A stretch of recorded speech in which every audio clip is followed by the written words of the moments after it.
আমি আপনাদের সামনে কোরআন মাজিদ থেকে ছোট্ট একটা আয়াতে কারিমা তেলাওয়াত করেছি, পাঠ করেছে আল্লাহ নবী সাল্লাল্লাহু আলাইহি সাল্লামের রেখে যাওয়া লক্ষ লক্ষ হাদিসের ভান্ডার থেকে ছোট্ট একটা হাদিসের টুকরা। আমি সেখান থেকেই আমরা আলোচনা করব ইনশাআল্লাহ। আল্লাহ পাক যেন সেখান থেকে জ্ঞান গর্ব কিছু বলার, শোনার, সেই অনুযায়ী আমল করার তৌফিক আমাদের সকলকে দান করেন। কোরআনে কারিমের এই ক্লাস থেকে সম্পূর্ণ সবক নিয়ে মোনাজাত দিয়ে উঠবো, এই নিয়ত আছে কার কার? হাত দেখতে চাই, আমি দু হাত দেখতে চাই। একেবারে শেষ করে আমরা এখান থেকে একটা মেসেজ নিয়ে বাড়ি ফিরবো। আমরা বলি ইনশাআল্লাহ, সকলকে একটু জুড়ে বলতে হবে ইনশাআল্লাহ। দেখুন, কোরআনে কারিমের ক্লাসে, আমি এটাকে কোরআনে কারিমের ক্লাস বলি। হাজার হাজার সাধারণ মানুষ, তারা হচ্ছে কোরআনের ছাত্র। একজন মুফাসসির, একজন আলোচক, তিনি খুব সাদামাঠা ভাষায়, মানুষ যেন বুঝতে কষ্ট না হয়, প্রাঞ্জল ভাষায় কোরআন সুন্নাহর মেসেজগুলো মানুষের মধ্যে পৌঁছে দেবেন। এটা তার ইমানের দায়িত্ব। আজকে বর্তমান সমাজের মধ্যে যত প্রকার ফাসাদ হচ্ছে, ফিতনা হচ্ছে, ইসলাম বিরোধী কর্মকাণ্ড হচ্ছে, এসব যদি রোধ করতে হয় তাহলে কোরআন সুন্নাহর মৌলিক শিক্ষা সমাজে বাস্তবায়ন করতে হবে। কোরআনের শিক্ষা থেকে মানুষ যত দূরে যাবে, অশান্তির আগুন সমাজের মধ্যে তত বেশি দাও দাও করে জ্বলতে থাকবে। যদি বলতে হবে, ঠিক কিনা? এখন আমি আপনাদের বিনয়ের সাথে ছোট্ট একটা প্রশ্ন করব, কোরআনে কারিমের শিক্ষা শুধুমাত্র আলেমদের জন্য নাকি সবার জন্য? একটু জোর আওয়াজে বলেন না ভাই। কোরআনে কারিমের শিক্ষা শুধুমাত্র ক্ষমতাসীন ব্যক্তিদের জন্য নাকি সবার জন্য? শুধু ইমাম সাহেবদের জন্য নাকি মুক্তাদিদের জন্য? নারী পুরুষ সকলের জন্য, গোটা জগৎবাসীর জন্য কোরআন মাজিদ। জোরে করে আল্লাহু আকবার। যে কোরআন মাজিদ গোটা জগৎবাসীর জন্য মেসেজ, সেই কোরআনে কারিমের শিক্ষা এবং দর্শনকে বুঝতে হলে আম্বিয়া আলাইহিমুস সালাতুস সালামের রেখে যাওয়া আদর্শ, বিশেষ করে দুজাহানের বাদশা ইমামুল মুরসালিন রাহমাতুল লিল আলামিন খাতামুল আম্বিয়া নবিয়ুনা মুহাম্মদুর রাসূলুল্লাহ সাল্লাল্লাহু আলাইহি ওয়াসাল্লামের রেখে যাওয়া আদর্শকে ফলো করতে হবে কোরআন বুঝতে গেলে। সাহাবায়ে কেরামের জীবনীকে সামনে রাখতে হবে কোরআন শরীফ বুঝতে গেলে। কথা বলতে হবে, ঠিক কিনা? কেন রাখতে হবে শোনেন। কোরআনে কারীম আমি আমার জীবদ্দশায় কিংবা আপনার জীবদ্দশায় কি আল্লাহ নাজিল করেছেন? এই সহজ কোশ্চেনের জবাবটা যেভাবে দিলেন, এটা ক্লাস করাই তো মুশকিল। একটু জোরে বলতে হবে, কোরআনে কারীম কি আমার ভাষায় আমার সময়ে নাজিল হয়েছে? সবাই বলেন, আপনার সময় নাজিল হয়েছে? নাজিল হয়েছে কত বছর আগে? ১৫০০ বছর আগে কোরআনে কারীম আল্লাহ পাক নাজিল করেছেন। যে সময়ে, যে প্রেক্ষাপটে যাদের উপর কোরআন মাজিদ নাজিল হয়েছে, যারা কোরআনে কারীমের প্রথম মুখাতাব বা সম্বোধিত ব্যক্তি, কোরআনে কারীমকে জীবনের প্রথম যারা সরাসরি প্র্যাকটিস করেছেন, কোরআনে কারীমের মুআল্লিম নবিয়ুনা মুহাম্মদ রাসূলুল্লাহ সাল্লাল্লাহু আলাইহি ওয়াসাল্লাম কোরআনে কারীমের সবক এবং তালিম দিয়ে একটা কাফেলা তৈরি করেছিলেন। সেই কাফেলার নাম হচ্ছে সাহাবায়ে কেরাম রাদিয়াল্লাহু তাআলা আনহুম আজমাইন। কোরআনে কারীম অনুযায়ী আমল করে তারা এমন জীবন গঠন করতে সক্ষম হয়েছিলেন, তাদেরকে পাহারা দেওয়ার জন্য র্যাব, গোয়েন্দা বিভাগ, বিজিবি, পুলিশ মোতায়েন করার কোনো প্রয়োজন হয়নি। প্রত্যেকটা মানুষ আপন আপন জায়গায় নিজের নিজের জীবনের জন্য পাহারাদার হয়ে গিয়েছিল। যার দরুন রাতের আধারে কিংবা দিনের আলোতে শয়তানের ওয়াসওয়াসায় পড়ে তারা যদি কোনো গুনাহ করেও ফেলেছে, আবার সেই গুনার জন্য তারা এমনভাবে অনুতপ্ত হয়েছেন, তাদেরকে ফোর্স করে রশি দিয়া বেঁধে সামনে হাজির করার প্রয়োজন হয় নাই। বর্তমান সমাজে কেউ যদি চুরি করে, তাহলে দেখবেন তাকে বেঁধে সামনে আনতে হয়, তার বিরুদ্ধে মামলা করতে হয়, তার বিরুদ্ধে গ্রেফতারি পরোয়ানা জারি হয়, তাকে অ্যারেস্ট করতে হয়। ঠিক কিনা জোরে বলেন? কেউ যদি মানুষ হত্যা করে, তাহলে তাকে এভাবে ধরে বেঁধে আনতে হয়। কোনো ব্যক্তি যদি শয়তানের ওয়াসওয়াসায় পড়ে জিনাবে বিচার করে ফেলে, ওই ধর্ষক কিংবা ওই জিনাকার লম্পটকে গোটা দেশের প্রশাসন মিলে খুঁজে রশি দিয়া বেঁধে এরপরে তাকে জেলবন্দি করতে হয়, আদালতে হাজির করতে হয়, জবানবন্দি নিতে হয়, এরপরে শাস্তি কার্যকর করা হয়। কিন্তু ১৫০০ বছর আগে কোরআনে কারীমের নূর সিনার মধ্যে ধারণ করে কোরআনে কারীমের প্রথম ছাত্র যারা, প্রথম যারা প্র্যাকটিসিং মুসলিম যারা ছিলেন এই পৃথিবীতে, তারা আল্লাহর হাবিব সাল্লাল্লাহু আলাইহি ওয়াসাল্লামের সাহাবী। কেমন জীবন তারা গঠন করতে সক্ষম হয়েছিলেন লক্ষ্য করেন। মাইজ ইবনে মালিক আল আনসারী রাদিয়াল্লাহু তাআলা আনহু, আল্লাহর নবীর আনসারী সাহাবী, নবীজি সাল্লাল্লাহু আলাইহি সাল্লামের সামনে হাজির হলেন, বললেন তাহহিরিনি ইয়া রাসূলুল্লাহ, ও আল্লাহর নবী আমি গুনাহ করে দেহটা নাপাক বানিয়ে ফেলেছি, আপনি আমাকে পাক বানায় দেন। নবীজি বললেন ওয়াইহাক ওয়াতুব ওয়াস্তাগফিরিল্লাহ ওয়াতুব ইলাইহি। নবীজি সাল্লাল্লাহু আলাইহি সাল্লাম তাকে ধমক দিয়া সরাই দেয়া, বললেন বেটা যাও আল্লাহর কাছে ইস্তিগফার করো, আল্লাহর কাছে তওবা করো, এই কথা বলে তাকে সরাই দিলেন প্রথম দিন। মাইজ ইবনে মালিক দ্বিতীয় দিন আবার এসে বলছেন তাহহিরিনি ইয়া রাসূলুল্লাহ, ও আল্লাহর রাসূল আপনি আমাকে পাক বানান, আমি নাপাক হয়ে গিয়েছি। নবীজি আবার একই কথা বললেন ওয়াইহাক ওয়াস্তাগফিরিল্লাহ ওয়াতুব ইলাইহি, চলে যাও তুমি বাড়িতে, গুনাহ করেছো, দেহ নাপাক হয়েছে, আল্লাহর কাছে তওবা করো, আল্লাহর কাছে মাগফিরাত কামনা করো, আল্লাহ পাক তোমাকে মাফ করে দিবেন। দ্বিতীয় দিন চলে গেলেন, তৃতীয় দিন তিনি আবার আসলেন, এসে বললেন তাহহিরিনি ইয়া রাসূলুল্লাহ, ও আল্লাহর রাসূল আপনি আমাকে পাক বানান, গুনাহ করে আমার শরীরটা আমি নাপাক বানিয়ে ফেলেছি। নবীজি সাল্লাল্লাহু আলাইহি ওয়াসাল্লাম তৃতীয় দিন তাকে জিজ্ঞেস করলেন মিন আইয়ি শাইইন, কোন জিনিস থেকে আমি তোমাকে পাক করব, তুমি কোন গুনাহ করেছো? তোমাকে আমি দুইবার বলেছি, তোমাকে বারবার বলেছি তুমি তওবা করো, কোন জিনিস থেকে তোমাকে আমি পাক করব? এমন সময় মাইজ ইবনে মালিক আল আনসারী রাদিয়াল্লাহু তাআলা আনহু বলছেন মিনাজ জিনা ইয়া রাসূলুল্লাহ। হুজুর যখন বললেন ফিমা উতাহহিরুকা, কোন ব্যাপারে তোমাকে পাক বানাবো? মাইজ ইবনে মালিক বলছেন মিনাজ জিনা, ও নবীজি শয়তানের ওয়াসওয়াসায় পড়ে আমি তো অন্যায়ভাবে জিনা করে ফেলেছি। জিনা কাকে বলে আপনারা নিশ্চয়ই জানেন। স্বামী স্ত্রীর সম্পর্ক, বৈধ সম্পর্ক ছাড়া অবৈধ যৌন মিলনকে জিনা বলা হয়। এই জিনারও বেশ কিছু ক্লাসিফিকেশন আছে, যেমন চোখের জিনা আছে, হাতের জিনা আছে, কানেরও জিনা আছে, অন্তরের জিনা আছে, পায়ের জিনা আছে, লজ্জাস্থানেরও জিনা আছে। জিনা বলা হয় নারী পুরুষের অবৈধ মেলামেশাকে সাথে, এই পরিভাষায় জিনা বলা হয়। ব্যভিচার বলা হয় বাংলা ভাষায়, ব্যভিচার। এই যে জিনা কিংবা ব্যভিচার, এটা যদি অন্যায়ভাবে হয়, অর্থাৎ বৈধ বিবাহের মাধ্যম ছাড়া যদি অন্যায়ভাবে হয়, এটাকে জিনা বলা হয়, ব্যভিচার বলা হয়। এই জিনা ব্যভিচারের কিছু প্রাথমিক লক্ষণ আছে, প্রাথমিক ক্লাসিফিকেশন আছে, কিছু স্তর বিন্যাস আছে। লজ্জাস্থানের জিনা হচ্ছে একেবারে চূড়ান্ত পর্যায়ের জিনা, ভয়ঙ্করতম গুনাহ। কিন্তু প্রথমেই তো একটা মানুষ লজ্জাস্থানের জিনার দিকে যায় না, জিনার পরিবেশে আগে যায়, এরপরে ধীরে ধীরে ধীরে ধীরে তাকে মৌলিক জিনার দিকে শয়তান ধাবিত করে। যেমন বুখারী শরীফের হাদিসের মধ্যে এসেছে ওয়াল আইনানি জিনাহুমান নজরু, দুই চোখের জিনা হচ্ছে চোখ দিয়ে পরনারীর সৌন্দর্য উপভোগ করা। অনুরূপভাবে পরনারী পরপুরুষের সৌন্দর্যতাকে উপভোগ করা, এটা হচ্ছে চোখের জিনা। ওয়াল আইনানি জিনাহুমান নজর, চোখের জিনা চোখ দিয়ে দেখা। ওয়াল উযুনান জিনাহুমাল ইস্তিমা, কানের জিনা হচ্ছে নারী পুরুষ একে অপরের সাথে খুব প্রেমালাপ মোবাইল ফোনে। এটা কি এলাকায় হয় না? আওয়াজ নাই কেন? একটু জোরে বলতে হবে তো। মোবাইল ফোনে, হোয়াটসঅ্যাপে, ভাইবারে, ইমোতে প্রেম সেটিং হয় না? এ কি সমাজে কমেছে না বেড়েছে? এটাকে দিন দিন বৃদ্ধি করা হচ্ছে। আর এটাকে আবার সামাজিক রূপ দেওয়ার জন্য নাটক, সিনেমার গল্প তো আছেই।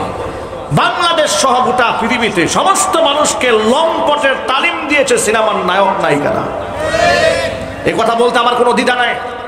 সমাজের মানুষকে অসভ্য বানিয়েছে চলচ্চিত্র জগতের লোকেরা, নির্লজ্জ বেহায়া বানিয়ে দিয়েছে নাটক জগতের লোকেরা। চিৎকার দিয়ে বলতে হবে ঠিক কিনা?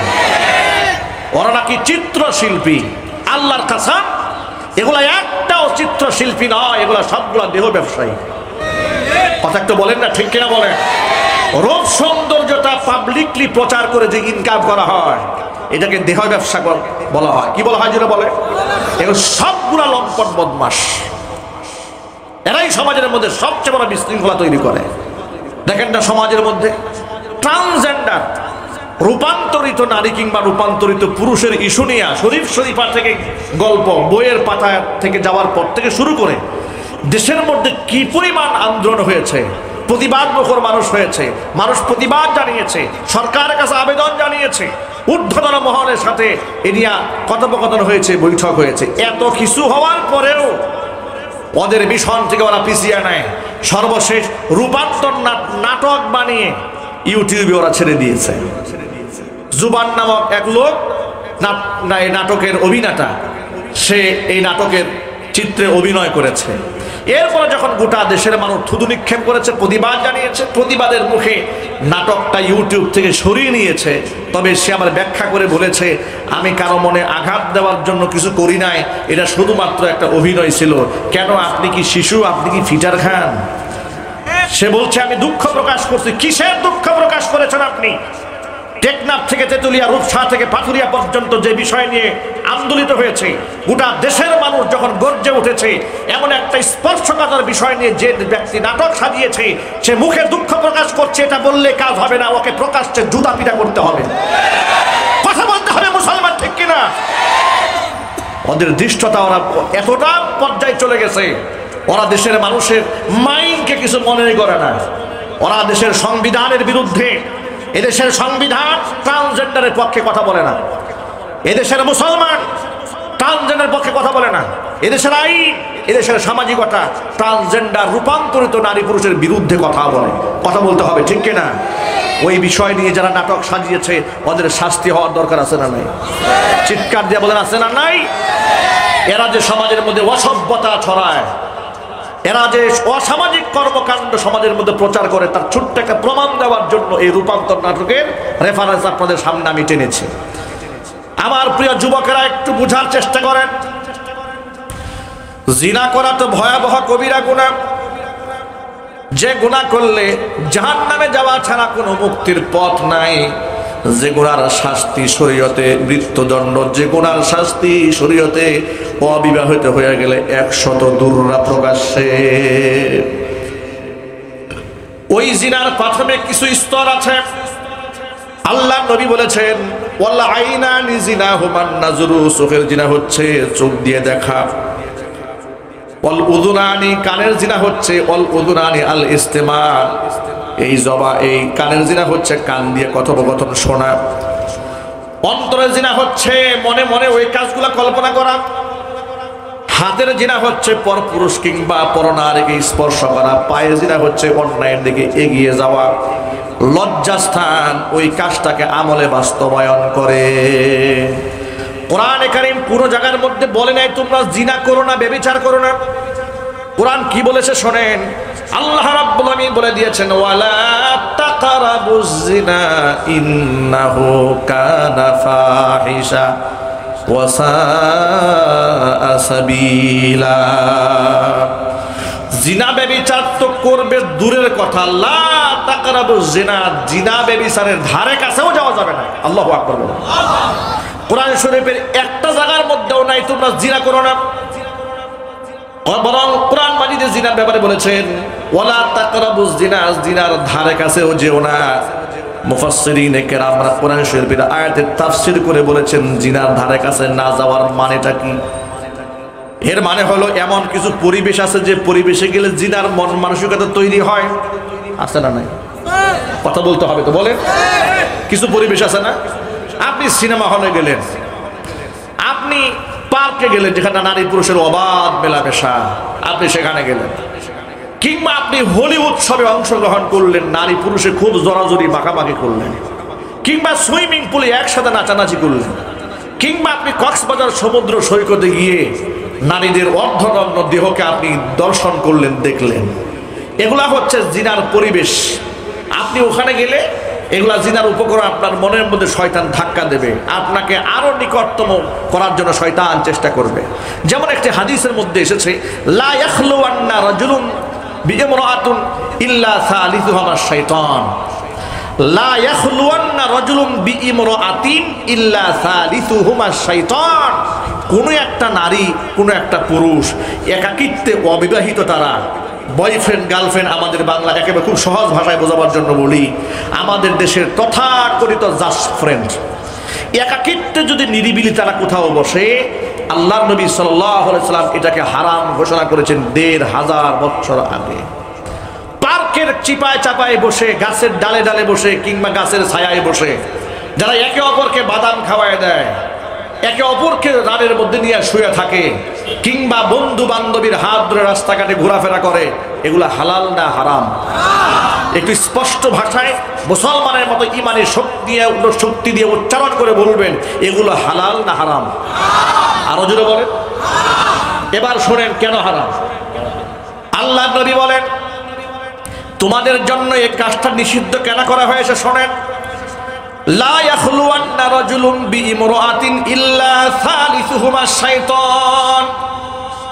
কপট কপতি অবৈধ সম্পর্ক করে দেখবেন বিভিন্ন চাইনিজ রেস্টুরেন্টে একেবারে নিরিবিলি পর্দা করে বসার ব্যবস্থা থাকে, আছে না নাই? জোরে বলে। এরপরে আমাদের বাংলাদেশে একটা পরিবেশগত দিক থেকে ভাইরাস আছে, সেটা হচ্ছে এই যুবতী মেয়ে কিংবা উঠতি বয়সী মেয়েকে পড়াবার জন্য যুবক হোম টিচার, হোম টিউটর বলা হয়, অর্থাৎ প্রাইভেট টিচার রাখা হয় ঘরে ঘরে। যদিও সাতক্ষীরাতে এরকম নাই, একটু যদি বলতে হবে আছে না নাই? বিশ্ববিদ্যালয়ে পড়ুয়া এক নওজোয়ান ছেলে কেমিস্ট্রিতে পড়াশোনা করে, কিংবা বায়োলজি নিয়ে লেখাপড়া করছে, সায়েন্স নিয়ে পড়াশোনা করছে, কিংবা ইতিহাস নিয়ে পড়াশোনা করছে, কিংবা দর্শন নিয়ে পড়াশোনা করে, যাই করুক না কেন, এমন একজন শিক্ষককে নওজোয়ান শিক্ষকের কাছে ছেড়ে দিয়েছে ক্লাস 9 কিংবা ক্লাস 10-এ পড়া তার মেয়েটাকে একান্তে রুমে বসে বসে টিচার সাহেব ছাত্রীকে পড়াচ্ছে। এই চিত্র বাংলাদেশে আছে না নাই? এত আসতে বললেন কেন? এই চিত্র আপনি মা, আপনি বাবা, আপনি আপনার যুবতী মেয়েটাকে, আপনি উঠতি বয়সের মেয়েটাকে, আবেগের বয়সের মেয়েটাকে আপনি ছেড়ে দিয়েছেন একটা যুবকের হাতে। এরপরে কি বললেন? বাবা তোমরা এই রুমে থাকো, এই রুমে কেউ আসবে না, খুব ভালো করে মনোযোগ সহকারে আমার মেয়েটাকে পড়াও। এই যে আপনি পরিবেশটা তৈরি করলেন, আল্লাহর নবী সাল্লাল্লাহু আলাইহি সাল্লাম বলেছেন এই কাজ যেন কোনোদিন কোনো নারী পুরুষ একসাথে এভাবে একত্রিত না হয়। তারা যদি দুইজন একটা রুমের মধ্যে বসে, কিংবা গাছের নিচে বসে, কিংবা পার্কে গিয়া বসে, তারা দুজন আর দুজন থাকে না, ইল্লা সালিসুহুমা শাইতান, মাঝখান দিয়ে একজন ঢুকে যায়। মাঝখান দিয়ে কে ঢুকে? মাশাআল্লাহ, ওয়াজ তো ভালোই জানেন, দেখা যায় ওরা আর দুইজন থাকে না, তিনজন হয়ে যায়। মাঝখান থেকে কে ঢুকে? শয়তান ঢুকে। এই শয়তান ততক্ষণ পর্যন্ত আপনাকে ছাড়বে না যতক্ষণ উভয়ের মধ্যে অবৈধ জিনা ব্যভিচার সংগঠিত না করবে। হাদিস শরীফের মধ্যে আমার বাপ দাদার বানানো কথা নয়, হারাম। ইসলাম এই জন্য সহ শিক্ষাকে হারাম করেছে, নারী শিক্ষাকে হারাম করে নাই। নারী অধিকার নিয়ে ইসলাম যে কথা বলেছে, পৃথিবীর সমস্ত নারীবাদীদের বক্তব্য একত্রিত করলে আল্লাহর নবী নারীদের পক্ষে যা বলেছেন তার সমান হবে না। যদি বলতে হবে, ঠিক কিনা বলেন? নারীবাদীরা নারী অধিকারের নামে নারীকে উলঙ্গ বানিয়ে ছেড়ে দিয়েছে। নারীবাদীরা নারী অধিকারের নামে নারীদেরকে ধর্ষিতা বানিয়ে দিয়েছে, নির্লজ্জ বানিয়েছে, বেহায়া বানিয়ে দিয়েছে। চিৎকার দিয়ে বলে ঠিক কিনা? পশ্চিমারা নারী অধিকারের নামে নারীদেরকে ভোগের পণ্য বানিয়েছে। শীতকালীন মেয়েদেরকে ওরা হাফ প্যান্ট পরিয়ে রাখে যাতে করে ওদের পাটা ভালো করে দেখা যায়, কিন্তু পুরুষ তো হাফ প্যান্ট পরে না, শীতকালে ওরা ফুল প্যান্ট পরে। দেখেছেন নারীকে কতভাবে ঠকাইছে ওরা? নারীদেরকে সব দিক থেকে ওরা ঠকিয়ে দিয়েছে, ভোগের পণ্য বানিয়ে দিয়েছে। সমস্ত বিজ্ঞাপনে নারীদেরকে সামনে দাঁড় করিয়ে দিয়েছে। গাড়ির বিজ্ঞাপনে নারী, বাড়ির বিজ্ঞাপনে নারী, টুথপেস্ট বিক্রি হবে তার বিজ্ঞাপনে নারী। নারীকে সব জায়গায় ওরা ভোগের পণ্য বানিয়েছে। ইসলাম ভোগের পণ্য বানায় নাই, নারীকে ইসলাম মায়ের মর্যাদা দান করেছে। সুবহানাল্লাহ। ইসলাম নারীদের ব্যাপারে বলেছে, ইন্নামাদ দুনিয়া কুল্লুহা মাতাউন ওয়া খায়রু মাতাঈদ দুনিয়াল মারআতুস সালিহা। গোটা পৃথিবীর মধ্যে যত নাজ নিয়ামত আছে, সমস্ত নাজ নিয়ামতের মধ্যে শ্রেষ্ঠতম নাজ নিয়ামতের নাম হচ্ছে নেককার মহিলা। পৃথিবীর শ্রেষ্ঠ সম্পদ নেককার নারী, যার ঘরে একজন চরিত্রবান স্ত্রী আছে, সেই ব্যক্তির ঘরের মধ্যে আল্লাহ পাকের জান্নাতের পরিবেশ বিরাজ করে। যখন সুবহানাল্লাহ। ও যুবক ভাইরা, তাহলে এবার মৌলিক কথায় আসি। ইসলাম নারীকে পড়ার অধিকার দিয়েছে, পুরুষের পড়ার অধিকার নিশ্চিত করেছে, কিন্তু নারী পুরুষের একসাথে পড়া ইসলাম হারাম করে দিয়েছে। এই বক্তব্য রেকর্ড হচ্ছে, দায়িত্বশীলদের কান পর্যন্ত আওয়াজ যাবে। আমাদের হৃদয়ের দাবি, ইউনিভার্সিটি লেভেল, একদম স্কুল লেভেল থেকে শুরু করে বিশ্ববিদ্যালয় পর্যন্ত সব জায়গায় নারী সেক্টরগুলো আলাদা করা দরকার। কথা বলে আওয়াজ নাই, দরকার আছে না নাই? এটা কি সম্ভব না অসম্ভব? চিৎকার দিয়ে বলে সম্ভব না অসম্ভব? আপনি বলবেন যে হুজুর, নারীরা কি বিশ্ববিদ্যালয় চালাতে পারবে? আপনাদের কাছে কি মনে হয় মেয়েরা বিশ্ববিদ্যালয় চালাতে পারবে না? এটা আওয়াজ দিয়ে বলেন না। স্কুল কলেজ মেয়েরা চালাতে পারবে না? রাষ্ট্র যদি মহিলা চালাতে পারে, একটা দেশের প্রাইম মিনিস্টার হয়ে যদি দেশ চালাতে পারেন, কেন তিনি বিশ্ববিদ্যালয় চালাতে পারবেন না? অবশ্যই বিশ্ববিদ্যালয় চালাতে পারবেন, মার্কেট তিনি চালাতে পারবেন। ইমারতে ইসলাম আফগানিস্তানে কি হয়েছে জানেন? মেয়েদের জন্য আলাদা শপিং মল তৈরি করে দেওয়া হয়েছে। মহিলারা মহিলাদের মার্কেটে কেনাকাটা করবে, দোকানদারও মহিলা, ক্রেতাও মহিলা। সুবহানাল্লাহ। পুরুষ দোকানদারের কাছে নারী মহিলারা যাবে না, নারীরা যাবে না। এমনকি ওরা আইন করেছে, টেইলার মাস্টার যারা, কোন টেইলার, পুরুষ টেইলার কারিগর মেয়েদের জামা কাপড় সেলাবে না। সুবহানাল্লাহ। মেয়েদের জামা কাপড় মেয়েরা সেলাবে, পুরুষের জামা কাপড় পুরুষরা সেলাবে। আল্লাহু আকবার বলেন। ইসলামে সব ধরনের সৌন্দর্যতা আছে তো না নাই? যদি বলতে হবে আছে না নাই? আছে। কথা লম্বা হয়ে যাচ্ছে, মৌলিক কথা হারিয়ে যাবে, পয়েন্ট আপনারা হারিয়ে ফেলবেন। মূল কথায় ফিরে আসি। কোরআন বলে দিয়েছে, লা তাকরাবুজ জিনা ইন্নাহু কানা ফাহিশা ওয়া সাআ সাবিলা। জিনা তো করবে দূরের কথা, জিনার ধারে কাছেও তোমরা যাবে না। তাহলে জিনার ধারে কাছে যাওয়ার তো অর্থ নিশ্চয়ই আপনারা বুঝতে পেরেছেন। যেখানে নারী পুরুষের অবাধ মেলামেশা, এটা জিনার পরিবেশ। নাইট ক্লাব জিনার পরিবেশ, সিনেমা হল জিনার পরিবেশ, পার্কগুলা জিনার পরিবেশ। কথা বলতে হবে তো। যেখানে পর্দা থাকে না এমন বিবাহের অনুষ্ঠান দেশে আছে না নাই? পর পুরুষের সাথে একই টেবিলে খানা খেতে বসেছে, জিনার পরিবেশ, যাওয়া যাবে না। পহেলা বৈশাখ কিংবা দেশের যে কোনো কালচারের মধ্যে আনন্দ উদযাপনের নামে নারী পুরুষ এক জায়গায় গিয়ে ঠেলাঠেলি করা হালাল না হারাম? আরো জোরে বলেন না। আমরা এটা বলি বলে আমাদেরকে এরা বলে মৌলবাদী। আমাদেরকে তোমরা মৌলবাদী বলো, আমরা সৎ কথা বলার কারণে আমরা তোমাদেরকে বলো তোমরা হচ্ছে জিনাবাদী, তোমরা দুশ্চরিত্র লম্পট। চিল্লায় বলে মুসলমান ঠিক কিনা বলে? সুতরাং লম্পটদের কথা শুনে আলেমরা দায়িত্ব ভুলে যাবে না, নিশ্চয় আলেমরা হকের কথা বলে যাবে, কোন ষড়যন্ত্রকে আমলে নেওয়া হবে না। চিল্লায় বলে মুসলমান ঠিক কিনা? আমার যুবক ভাইরা, জিনা তো দূরের কথা, জিনার পরিবেশের কাছেও যাওয়া যাবে না, ধারে কাছেও যাওয়া যাবে না। এভাবে জিনাকে স্পষ্টভাবে হারাম করে দেওয়া হয়েছে। এই জন্য শরীয়তে ইসলামে পর্দা করা ফরজ করা হয়েছে। পর্দা করা সুন্নত না ফরজ? আরো জোরে বলেন। ইমাম সাহেবের বউয়ের জন্য পর্দা করা ফরজ, কিন্তু মুক্তাদির বউয়ের জন্য পর্দা করা সুন্নত। সভাপতি সাহেবের বউ পর্দা না করলে কোনো অসুবিধা নাই না? অসুবিধা আছে নাকি? আওয়াজ নাই। অসুবিধা আছে।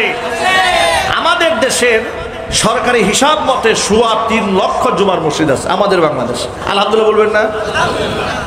আর বেসরকারি হিসাব মতে ৫ লাখের উপরে মসজিদ আছে বাংলাদেশ। আলহামদুলিল্লাহ। এই যে এত মসজিদের ইমাম সাহেব, খতিব সাহেব, একজন ইমাম সাহেব, খতিব সাহেবের স্ত্রী যদি, কন্যা যদি বেপর্দায় রাস্তায় চলে, পরের দিন হুজুরের ইমামতি শেষ। আওয়াজ নাই। পরের দিন মুক্তাদি বলবে, হুজুর আপনার বউ মার্কেটে পর্দা ছাড়া চলে, আপনার পিছনে আমরা নামাজ পড়বো না, হুজুর আউট। দেখেন, দায়িত্ববোধের ক্ষেত্রে ইমাম সাহেবের বউয়ের জন্য পর্দা করা ফরজ, লঙ্ঘিত হয়ে গেলে ইমাম সাহেবের কাম সারা। এই দিকে সভাপতি সাহেবের মেয়ে যে হাফ প্যান্ট পরে মার্কেটে গেছে, কোনো অসুবিধা নাই। কেউ বলে না সভাপতি সাহেব আজকের পর থেকে আপনি মসজিদ কমিটির সভাপতি হতে পারবেন না। আপনার মতো নোংরা লোক মসজিদ কমিটির নেতৃত্বে থাকতে পারে না। মসজিদ কমিটির নেতৃত্বে থাকতে গেলে তাকে ইমানদার হতে হবে, নামাজি হতে হবে। বাংলাদেশের অধিকাংশ মসজিদ কমিটির দায়িত্বশীলরা নামাজ পড়ে না, বেশিরভাগ জায়গায় পড়ে না। বর্তমানে যাদের ক্ষমতা বেশি, টাকা বেশি, একটু টাকার গরম আছে, ডোনেশন করতে পারে, বাস এদেরকে সভাপতি জোর করে এলাকাবাসী বানিয়ে দিছে। সপ্তাহে একদিন উনি আসেন না মসজিদে, এমন সভাপতি নাই বাংলাদেশে। একটু জোরে বলতে হবে, নাই।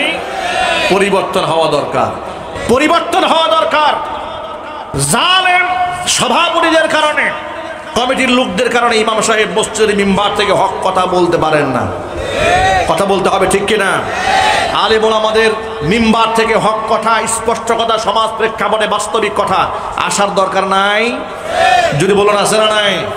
সুতরাং আল্লাহ রাব্বুল আমিন যেন দায়িত্বশীলদেরকে কথাগুলো বুঝার তৌফিক দান করে, জোরে করা আমিন। এবার মূল কথা আসি।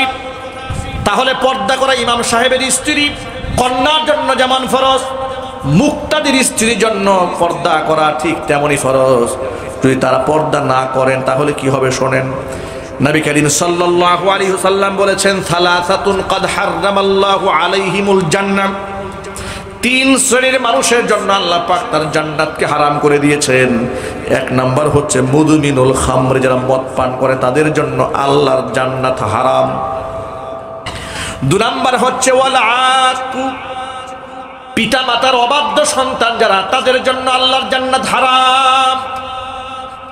তিন নাম্বার ওয়াদাইয়ুসুল্লাযী ইউকিররু ফি আহলিহিল খাবাস, ওই দাইয়ুস পুরুষ, যে দাইয়ুস পুরুষ তার অধীনস্থ নারীদেরকে অশ্লীলভাবে সমাজের মধ্যে পরিচালিত করে, ওই সমস্ত দাইয়ুস পুরুষের জন্য আল্লাহর জান্নাত হারাম।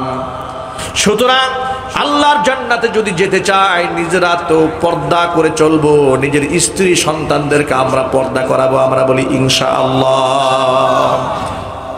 আমার প্রিয় বন্ধুগণ, তাহলে জিনা করা তো দূরের কথা, জিনার ধারে কাছেও যাওয়া যাবে না। বেপর্দায় চলা, জিনার পরিবেশ সমাজের মধ্যে তৈরি করা, এমন একটা অনুষ্ঠানের মধ্যে যাওয়া যেখানে নারী পুরুষের অবাধ মেলামেশা, একসাথে খাওয়া দাওয়া চলছে, হারাম, যাবেন না আপনি। ঠিক কিনা বলেন? গায়ে হলুদের অনুষ্ঠান যদিও সাতক্ষীরাতে হয় না, আন্দাজ করা যায় গায়ে হলুদের অনুষ্ঠানে দুলাভাই আসছে, এরপরে উনি আপনার গায়ে হলুদের মেখে দেবে শালার বউরে। নাউজুবিল্লাহ পড়েন, নাউজুবিল্লাহ জোরে বলেন। ছেলের বন্ধু বান্ধবরা গেছে গায়ে হলুদের মধ্যে একটু ভাবির গালের মধ্যে হলুদ মাখাই দিতে। নাউজুবিল্লাহি মিন যালিক, আল ইয়াযু বিল্লাহ, লা হাওলা ওয়ালা কুওয়াতা ইল্লা বিল্লাহ। আপনি কি জানেন, আপনার স্ত্রী, আপনার হবু স্ত্রী, আপনার এখনো বিবাহ হয় নাই, আপনি পাত্রী দেখতে গিয়েছেন, সেখানে শুধুমাত্র পুরুষ, আপনি একা ওই মেয়েটাকে দেখতে পারবেন। আপনার বাবাও দেখতে পারবে না, আপনার ভাইও দেখতে পারবে না, আপনার দুলাই ভাইও দেখতে পারবে না, আপনার চাচাতো ভাই, বন্ধু বান্ধব যারাই দেখবে তার জিনার গুনাহ হবে। কথা বলেন ঠিক কিনা? এই চরম বাস্তবতাকে উপেক্ষা করার কোনো সুযোগ আছে? কোনো সুযোগ নাই। আমরা সব কিছুকে লঙ্ঘন করে জিনার পরিবেশ নিজেরাই তৈরি করেছি। আল্লাহ বলেছেন, লা তাকরাবুজ জিনা, জিনার ধারে কাছেও যাওয়া যাবে না। আল্লাহ পাক যেন কথাগুলো আমাদের বুঝার তৌফিক দান করেন। সাহাবায়ে কেরাম রাদিয়াল্লাহু তাআলা আনহুম আজমাইন শয়তানের ওয়াসওয়াসায় পড়ে গুনাহ একটা করে ফেলেছে। মাইজ ইবনে মালিক আল আসলামি আল আনসারী, তিনি বললেন, ইয়া রাসূলুল্লাহ, আপনি আমাকে পাক বানান, আমি তো নিজেকে নাপাক বানায় ফেলেছি গুনাহ করে। হুজুর বললেন, কিসের নাপাক? তিনি বললেন, আমি জিনা করে নাপাক হয়ে গিয়েছি। তিনি খুব ভালো করে জানেন জিনা করলে তার শাস্তি মৃত্যুদণ্ড, যদি বিবাহিত নারী পুরুষ হয়। মাইজ ইবনে মালিক আল আসলামি আল আনসারী, তিনি বিবাহিত পুরুষ ছিলেন। এখন শরীয়তে ইসলামে তার উপর হদ কায়েম করা হবে, মৃত্যুদণ্ড দেওয়া হবে। মৃত্যু তিনি চেয়ে নিচ্ছেন। তিনি বলেন, দুনিয়াতে মৃত্যুদণ্ড হাসি মুখে মেনে নিতে পারি, কিন্তু জাহান্নামের আগুনে শরীর জ্বালাতে দেব না। আমার প্রিয় ভাইরা, আল্লাহর নবী রাহমাতুল লিল আলামিন তার কথা শোনা মাত্র মৃত্যুদণ্ড কার্যকর করলেন না। প্রথমে আগে তদন্ত করলেন যে লোকটা নিজে থেকে স্টেটমেন্ট দিচ্ছে, আসলে এই লোকটা কি সত্য কথা বলেছে নাকি কোনো ওয়াসওয়াসায় পড়ে নাকি মাতলামি অবস্থায় পড়ে এই ধরনের কথা বলেছে, তথ্য যাচাই করার জন্য তিনি তার এলাকার মধ্যে সাহাবায়ে কেরামের একটা তদন্ত টিম পাঠিয়ে দিলেন। যাও তার এলাকায় গিয়ে জিজ্ঞেস করো আবিহি জুনুনুন, তার মধ্যে পাগলামি আছে নাকি, নাকি সে মদ পান করে তার মধ্যে মাতলামি আছে নাকি। এলাকার লোকদের কাছে তথ্য নেওয়া হলো। এলাকার সব মানুষ মিলে তথ্য দিয়েছে ও আল্লাহর নবী সাল্লাল্লাহু আলাইহি সাল্লাম মাইজ ইবনে মালিক আল আনসারী তিনি পাগল নন, তিনি মদখোর নন। এরপরে সাহাবায়ে কেরাম আসলেন, নবীজি সাল্লাল্লাহু আলাইহি সাল্লাম বললেন তাহলে দেখো সে এই মুহূর্তে মদ্যপান করেছে নাকি, তার মুখের মধ্যে মদের দুর্গন্ধ আছে নাকি। সাহাবায়ে কেরাম তার মুখের মধ্যে নাক লাগিয়ে চেক করলেন, দেখলেন যে না, মুখের মধ্যে মদেরও দুর্গন্ধ নাই। এলাকাবাসীও তার ব্যাপারে সাক্ষ্য দিয়েছে তিনি পাগলও নন। এর মানে তিনি যে স্টেটমেন্ট দিয়েছেন, যে সাক্ষ্য দিয়েছেন, নিজের ব্যাপারে স্বীকারোক্তি প্রদান করেছেন, তার সজ্ঞানে সুস্থ মস্তিষ্কে দিয়েছেন। হাসি মুখে তিনি মৃত্যুদণ্ড মেনে নেওয়ার জন্য নবী করিম সাল্লাল্লাহু আলাইহি ওয়াসাল্লামের কাছে প্রস্তাবনা পেশ করেছেন। জোরে বলেন আল্লাহু আকবার। এবার আল্লাহর নবী তার ব্যাপারে হদ কায়েমের নির্দেশ দিলেন। সাহাবায়ে কেরাম তাকে মরুভূমিতে নিয়ে গেলেন, কমর পর্যন্ত তাকে মাটির মধ্যে পুঁতে ফেলা হলো চতুর্পাশ থেকে। এবার সাহাবায়ে কেরাম পাথর মারলেন তার মাথাকে নিক্ষেপ করে। জীবন্ত একটা মানুষের মাথার মধ্যে পাথর নিক্ষেপ করা হচ্ছে চতুর্দিক থেকে। এই নির্মম বাস্তবতার সম্মুখীন সাহাবায়ে কেরাম হলেন, দৃশ্যের সাক্ষী তারা হলেন। এমন সময় নবী করিম সাল্লাল্লাহু আলাইহি সাল্লামের বিশিষ্ট সাহাবী খালিদ রাদিয়াল্লাহু তাআলা আনহুর গায়ের মধ্যে মাইজের গা থেকে রক্তের ফোঁটা ফিনকি দিয়ে গায়ের মধ্যে লেগেছে। জামার মধ্যে লাগার সাথে সাথে তিনি ধিক্কার দিয়ে মাইজকে বললেন, ওয়াইহাক মাইজ, তুমি ধ্বংস হও, তোমার মতো নাপাক ব্যক্তির রক্ত আমার গায়ের মধ্যে লেগেছে। এই কথাটা যখন নবীজি সাল্লাল্লাহু আলাইহি সাল্লাম শুনতে পেলেন, বললেন রে খালিদ, তুমি আমার সাহাবী মায়েসকে অভিশাপ দিও না, গলমন্দ করো না। তার তওবা আল্লাহর কাছে এমন ভাবে কবুল হয়ে গেছে, যদি তার এই তওবার বিনিময়ে 70 জন গুনাহগার বান্দার গুনাহকে এক পাল্লায় দেওয়া হয়, তওবা হিসেবে একজনের তওবার বিনিময়ে আল্লাহ পাক 70 জনকে আল্লাহ আজকে মাফ করে দিবেন। আমি এই ঘটনার দৃষ্টিতে শুধু আপনাদেরকে একটা সবক শিখবার জন্য এতগুলো লম্বা কথা বলেছি। সেটা হলো সাহাবায়ে কেরাম ছিলেন কোরআনে কারীমের প্রথম প্র্যাকটিসিং মুসলমান, যারা ঈমান আমলে মানদণ্ডে উন্নীত হওয়ার পরে কোরআন মাজিদ তাদের ব্যাপারে সাক্ষী দিয়েছেন, আমিনু কামা আমানান নাস। ঈমান আনো তোমরা সেভাবে যেভাবে লোকেরা ঈমান এনেছে। আই আমানাস সাহাবা, সাহাবায়ে কেরাম যেভাবে ঈমান এনেছে তোমরা সেভাবে ঈমান আনো। আল্লাহু আকবার বলেন। এই কথা কে বললেন? আপনার কি ক্লাসে নাই না ক্লাসের বাইরে চলে গেছেন? ঈমান আনো তোমরা সেইভাবে যেভাবে সাহাবায়ে কেরাম ঈমান এনেছে। বক্তব্যটা কে দিলেন? চিল্লায় বলেন। সূরা বাকারার মধ্যে আল্লাহ রাব্বুল আলামিন বলেন, আমিনু কামা আমানান নাস, আই আমানাস সাহাবা। সাহাবায়ে কেরাম হচ্ছে ঈমান এবং আমলের মানদণ্ড। জোরে কোন আল্লাহু আকবার। শুধু কি তাই? কোরআন মাজিদ আল্লাহ পাক বলেন, রাদিয়াল্লাহু আনহুম ওয়া রাদু আন।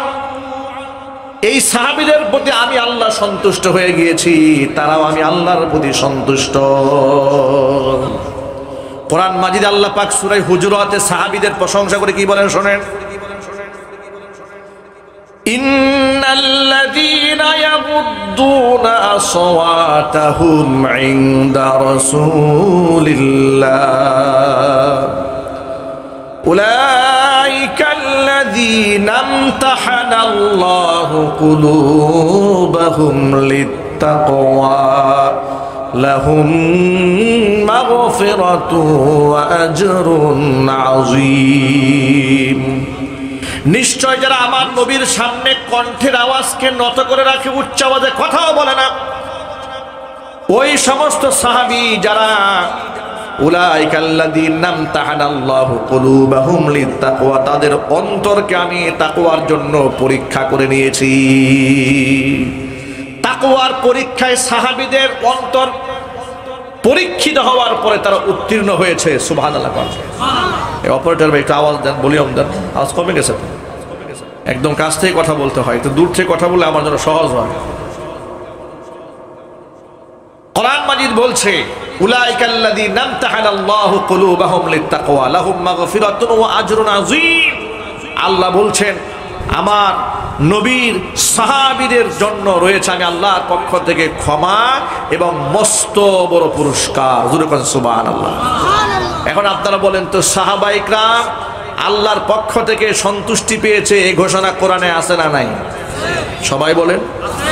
আল্লাহ পাক তাদের জন্য বিরাট পুরস্কার রেখেছেন এই কথা সূরা হুজুরাতে আছে না নাই? তাদের মতো ঈমান আনতে হবে এই কথা কোরআনে লেখা আছে না নাই? তাহলে কি দাঁড়ালো? সাহাবায়ে কেরাম আমাদের ঈমানের মানদণ্ড, তারা আমাদের মডেল, তারা আমাদের আদর্শ। কোরআনে কারীমের আয়াত তার প্রমাণ করে। এবার হাদিস শোনেন।